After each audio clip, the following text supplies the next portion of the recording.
Hello दोस्तों, good morning, नमस्कार। आप सभी का स्वागत है आप सभी के अपने यूट्यूब चैनल परीक्षा की शिक्षा में। उम्मीद करता हूँ, आशा करते हैं आप सभी जो है स्वस्थ हैं, कुशल मंगल है, अपनी तैयारी जो है अच्छे और बढ़िया तरीके से कर रहे हैं। तो जो भी क्लास में फर्स्ट टाइम आए हैं, पहली बार आए हैं, नए हैं, उन सभी को बता दीजिए कि हमारे चैनल आपकी बीएड फर्स्ट परीक्षा 2025 की जो आपकी तैयारी है साथियों, रेगुलर बेसिस पर और जो है डेली करवाई जाती है। तो जिसे भी तैयारी पूरी करनी है, कंप्लीट करनी है, चैनल को सब्सक्राइब करके आप लोग हमारे साथ जुड़ जाइए। क्लास का समय देखिए, जीके जीएस की जो सुबह 10 बजे डेली आपको देखने को मिलती है। रीजनिंग की जो है दोपहर को 1 बजे देखने को मिलती है। कला वर्ग की जो है शाम को 4 बजे, और हिंदी की जो है शाम को 7 बजे आप सबको देखने को मिलता है। आप सबको इसी टाइम पर क्लासेस से जुड़कर अपनी तैयारी को पूरा कंप्लीट करना है। नीचे डिस्क्रिप्शन में आप सबको इंस्टाग्राम टेलीग्राम का लिंक मिलेगा, तो आप हमें इंस्टाग्राम पे फॉलो कर लेंगे और टेलीग्राम चैनल को ज्वाइन करेंगे। टेलीग्राम चैनल पर डेली बेसिस पर क्लास का अपडेट और जो आपके एग्जाम के अपडेट आपको टेलीग्राम चैनल के माध्यम से मिल जाएंगे। तो आप लोग जो है टेलीग्राम चैनल को ज्वाइन कर लीजिएगा, ठीक है। चलिए क्लास स्टार्ट करते हैं बिना किसी देरी के। एक एक क्वेश्चन आपके एग्जाम के लिए बहुत इंपॉर्टेंट है, ध्यान से क्वेश्चन को देख के उत्तर देने की कोशिश करते हुए आगे बढ़ेंगे। और क्लास स्टार्ट करने से पहले सभी से रिक्वेस्ट है कि जिसने अभी तक क्लास को लाइक नहीं किया, क्लास को लाइक करेंगे। जिसने शेयर नहीं किया, क्लास को शेयर कर दीजिए। और जिसने अभी तक चैनल को सब्सक्राइब नहीं किया, वो लोग जो है चैनल को सब्सक्राइब कर लेंगे। चलिए पहला क्वेश्चन आपके सामने दिया गया, सत्यार्थ प्रकाश पुस्तक किस भाषा में लिखी गई थी, बताइए। सत्यार्थ प्रकाश पुस्तक जो है किस भाषा में लिखी गई थी? तो इसका राइट आंसर हो जाएगा साथियों हिंदी भाषा में। ऑप्शन नंबर जो ए दिया गया आपका राइट आंसर हो जाएगा, ठीक है। सत्यार्थ प्रकाश पुस्तक जो है मूल रूप से हर महर्षि दयानंद सरस्वती द्वारा जो है हिंदी में लिखी गई थी, ठीक है। क्लियर सभी को? महर्षि दयानंद सरस्वती जो है इसके लेखक हैं। अगले क्वेश्चन की तरफ बढ़ेंगे, आपका दूसरा नंबर। ध्यान से देखिएगा, उत्तर दीजिएगा। राइट आंसर होगा फीफा विश्व कप 2026 जो है कहाँ आयोजित किया जाएगा?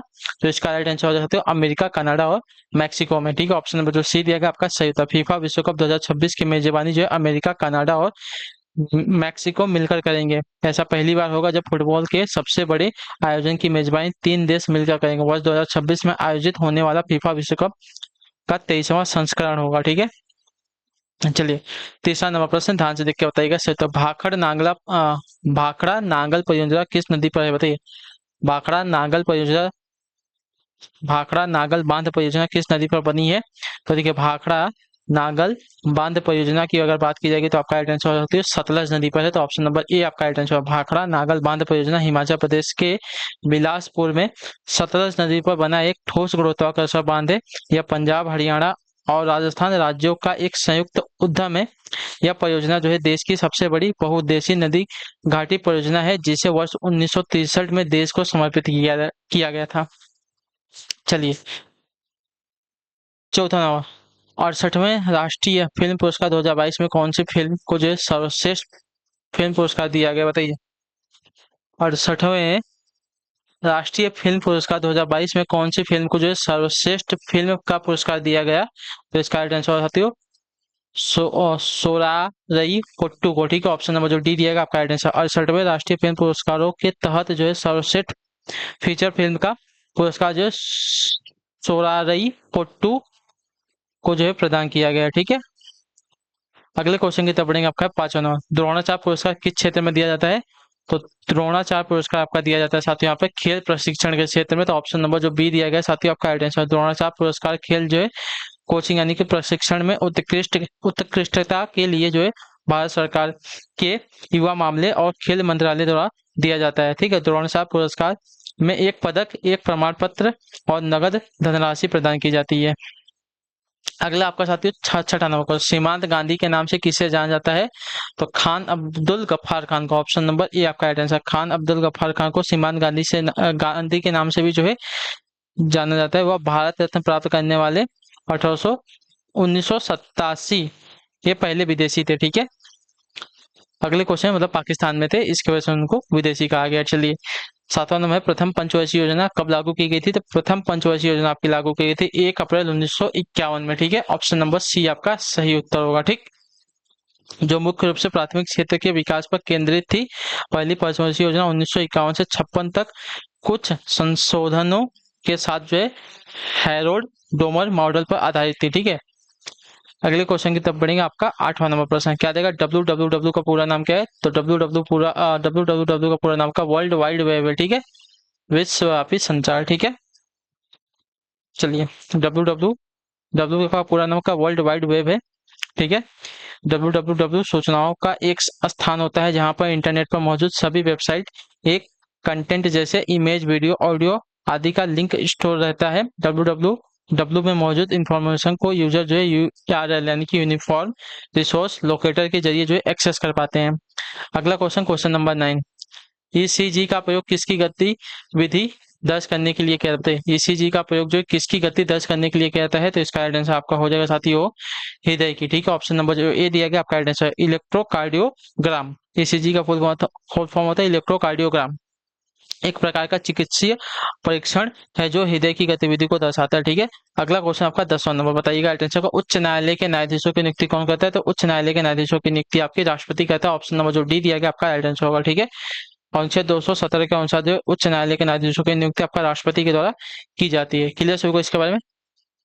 अगला आपका साथियों 11वां प्रश्न देखिए, बताइएगा राइट आंसर को, भारतीय नागरिकों के कितने मौलिक कर्तव्य है? तो भारतीय नागरिकों के मौलिक कर्तव्यों की संख्या आपकी कुल 11 है। ठीक है, ऑप्शन नंबर जो बी दिया गया आपका सही उत्तर। मौलिक कर्तव्यों को भारतीय संविधान के भाग 4A अनुच्छेद 51A में रखा गया है। भारतीय नागरिकों के कुल 11 मौलिक कर्तव्य हैं। वर्ष 1976 में 42वें संविधान संशोधन अधिनियम ने निर्देशित संविधान में 10 मौलिक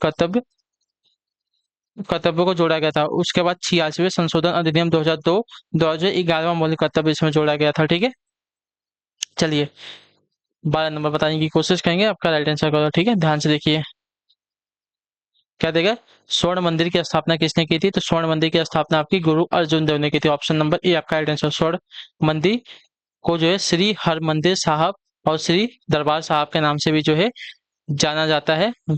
गुरु रामदास ने मंदिर के लिए भूमि जमींदारों से खरीदी थी। ठीक है, मुस्लिम संत हजरत मियां मीर जी ने मंदिर की नींव रखी और निर्माण की देखरेख जो है गुरु अर्जुन देव ने की थी। ठीक है, चलिए अगला क्वेश्चन आपका साथियों 13 नंबर, अल्फ्रेड नोबल किसका आविष्कार किया था? तो अल्फ्रेड नोबल ने जो है आपका डायनामाइट का आविष्कार किया था। इतना याद रखिएगा, ऑप्शन नंबर सी आपका राइट आंसर होगा। ठीक है, क्लियर सभी को इसके बारे में? वर्ष 1901 से उनके नाम पर जो है नोबल पुरस्कार शुरू किया गया। कंप्यूटर के आविष्कारक जो है चार्ल्स बेबेज हैं। टेलीविजन के आविष्कार आपके जेएल बेयर्ड हैं तथा टाइपराइटर के आविष्कारक आपके क्रिस्टोफर सोल्स हैं। ठीक है, अगला क्वेश्चन आपका 14 नंबर प्रश्न, ध्यान से देखिएगा, बताइएगा नीति आयोग का पदेन अध्यक्ष कौन होता है? तो नीति आयोग का पदेन अध्यक्ष अगर देखा जाएगा तो आपका राइट आंसर होते है प्रधानमंत्री। ऑप्शन नंबर जो सी दिया गया आपका राइट आंसर। ठीक है, प्रधानमंत्री जो है नीति आयोग के पदेन अध्यक्ष होते हैं। ठीक है, 1 जनवरी 2015 को नीति आयोग का जो है गठन किया गया था। ठीक है, योजना आयोग के स्थान पर। नीति आयोग का फुल फॉर्म होता है national institution for transforming India. ठीक है, अगला क्वेश्चन आपका है 15 नंबर, अभिनव भारत के संस्थापक कौन थे? तो अभिनव भारत के संस्थापक की अगर बात की जाएगी तो आपका राइट आंसर यहाँ पे हो जाता है वी.डी. सावरकर यानी कि Vinayak Damodar Savarkar. Option number B आपका राइट आंसर होगा। ठीक है, यह एक गुप्त समाज था जिसकी स्थापना सावरकर और उनके भाई गणेश दामोदर सावरकर ने वर्ष 1904 में मिलकर की थी। ठीक है, चलिए अगला क्वेश्चन है साथियों आपका 16 नंबर प्रश्न, ध्यान से देखिएगा, उत्तर दीजिएगा राइट आंसर। भारत के मुख्य न्यायाधीश की नियुक्ति कौन करता है? तो भारत के मुख्य न्यायाधीश की नियुक्ति और सर्वोच्च न्यायालय के अन्य न्यायाधीशों की नियुक्ति जो है राष्ट्रपति के द्वारा की जाती है। तो ऑप्शन नंबर यहाँ पे बी राइट होगा। ठीक है, क्लियर हो गया इसके बारे में? भारतीय संविधान के अनुच्छेद 124 के खंड 2 के तहत की जाती है। ठीक है, चलिए किसके? तो अनुच्छेद 124 के खंड 2 के तहत, इतने याद रखिएगा। अगले क्वेश्चन की तरफ बढ़ेंगे, आपका 17 नंबर, ऑपरेशन फ्लड किससे संबंधित है? तो ऑपरेशन फ्लड का संबंध आपका दूध उत्पादन से था। ठीक है, ऑप्शन नंबर आपका बी राइट होगा। ऑपरेशन फ्लड जो है दूध उत्पादन से संबंधित है। यह जो है नेशनल डेयरी विकास बोर्ड यानी कि एनडीडीबी की एक परियोजना है जिसने भारत को जो है विश्व का सबसे बड़ा दूध उत्पादक देश बना दिया। ठीक है, ऑपरेशन फ्लड श्वेत क्रांति का एक हिस्सा है जिसे वर्ष 1970 में शुरू किया गया था। ठीक, अगला क्वेश्चन आपका 18 नंबर, मुगल साम्राज्य की स्थापना किसने की थी? तो मुगल साम्राज्य की स्थापना आपकी बाबर ने की थी 1526 ईस्वी में। ठीक है, क्लियर? इस वंश का अंतिम शासक आपका बहादुर शाह जफर था। ठीक, चलिए 19 नंबर प्रश्न, बोरलॉग पुरस्कार किस क्षेत्र में दिया जाता है? तो बोरलॉग पुरस्कार की अगर बात की जाएगी तो आपका राइट आंसर हो जाता साथियों, यह जो है कृषि के क्षेत्र में दिया था। ऑप्शन नंबर जो ए दिया गया आपका राइट आंसर। बोरलॉग पुरस्कार जो है भारतीय वैज्ञानिकों को कृषि और पर्यावरण के क्षेत्र में अनुसंधान और योगदान के लिए दिया जाता है। यह पुरस्कार जो है हरित क्रांति के जनक नॉर्मन बोरलॉग के सम्मान में दिया जाता है। ठीक है, अगला क्वेश्चन 20 नंबर, ध्यान से देखिएगा, बताइएगा विश्व ओजोन दिवस कब मनाया जाता है? तो विश्व ओजोन दिवस आपका प्रत्येक वर्ष जो है 16 सितंबर को मनाया जाता है। ऑप्शन नंबर डी आपका राइट आंसर है। ठीक है, विश्व ओजोन दिवस प्रत्येक वर्ष जो है 16 सितंबर को मनाया जाता है। क्लियर? अगले क्वेश्चन की तरफ बढ़ेंगे 21 नंबर, अष्टाध्यायी ग्रंथ की रचना किसने की? बताइए, अष्टाध्यायी ग्रंथ की रचना किसने की थी? तो अष्टाध्यायी ग्रंथ की रचना आपकी जो है पाणिनि ने, ठीक है। ऑप्शन नंबर जो सी दिएगा आपका राइट आंसर। अष्टाध्यायी ग्रंथ जो है महर्षि पाणिनि ने लिखी थी। यह जो है संस्कृत व्याकरण का एक अत्यंत प्राचीन ग्रंथ है, ठीक है। चलिए क्वेश्चन नंबर 22, 22 नंबर, ध्यान से देखिएगा, उत्तर दीजिए। 6 से 14 वर्ष की अनिवार्य शिक्षा किस संशोधन द्वारा लागू की गई थी? तो इसका राइट आंसर हो जाएगा साथियों 86वें संशोधन के द्वारा। ऑप्शन नंबर जो सी दिया गया आपका सही उत्तर, संविधान के 86वें संशोधन द्वारा जो है अनुच्छेद 21A, ठीक है, अनुच्छेद 21A भाग 3 के माध्यम से 6 से 14 साल के सभी बच्चों को जो है मुफ्त और अनिवार्य शिक्षा के अधिकार को मौलिक अधिकार माना गया, ठीक है। अगले क्वेश्चन की तरफ बढ़ेंगे साथियों। 23 नंबर प्रश्न, ध्यान से देखिए बताइएगा। मनुष्य के नेत्रों के स्वस्थ संचालन के लिए कौन सा विटामिन आवश्यक है? तो आपका राइट आंसर होगा विटामिन ए, जो कि गाजर से हमें प्राप्त होता है, ठीक है। विटामिन ए हमारी आंखों की प्रकाश संवेदी कोशिकाओं को स्वस्थ बनाए रखने के लिए आवश्यक है, ठीक। चलिए अगले क्वेश्चन की तरफ बढ़ेंगे। आपका है साथियों 24वां, सत्यमेव जयते कहाँ से लिया गया है? बहुत ही फेमस क्वेश्चन है, सभी को याद होना चाहिए। मुंडको उपनिषद, ऑप्शन नंबर ए आपका राइट आंसर होगा, ठीक है। सत्यमेव जयते मुंडको उपनिषद से लिया गया है। सत्यमेव जयते भारत का राष्ट्रीय आदर्श वाक्य या भारत के राष्ट्रीय प्रतीक के नीचे देवनागरी लिपि में अंकित है, ठीक है। चलिए अगले क्वेश्चन की तरफ बढ़ेंगे। 25 नंबर आखिरी क्वेश्चन, ध्यान से देखिएगा, बताइएगा राइट आंसर। कंप्यूटर के पिता किसे कहा था? अभी मैंने बताया था। तो कंप्यूटर के पिता आपका चार्ल्स बेबेज को कहा था। ऑप्शन नंबर ये आपका राइट आंसर होगा, ठीक। क्लियर होगा इसके बारे में। चलिए तो इसी के साथ जो आपकी क्लास है आज की यहीं पे कंप्लीट होती है। आई होप कि आपको क्लास जो साथी पसंद आई है, अच्छी लगी तो क्लास को लाइक कर दीजिए। चाहे पहली बात है चैनल को सब्सक्राइब कर लीजिएगा और नीचे जो है कमेंट में फिर क्लास के बारे में जरूर देख लीजिएगा आपको क्लास कैसी लगी, ठीक है। तो हम आपसे मिलते हैं आपकी अगली क्लास में दोपहर को 1 बजे। आप लोग जो टाइम से आ जाइएगा रीजनिंग वाली क्लास में, ठीक है। तो वहाँ पे मैं आपको वेट करूंगा। तो उस वाली क्लास में आप सभी को आना है, टाइम से लेट मत होइएगा, ठीक है। तो हम आपसे मिलेंगे आपकी उसी वाली क्लास में। तब तक के लिए टाटा बाय बाय, जय हिंद जय भारत। आप सभी का जो है क्लास से जुड़ने के लिए बहुत बहुत ही धन्यवाद। क्लास को लाइक करके और चैनल को सब्सक्राइब करके ही आप सभी लोग जाइएगा, ठीक है। चलिए।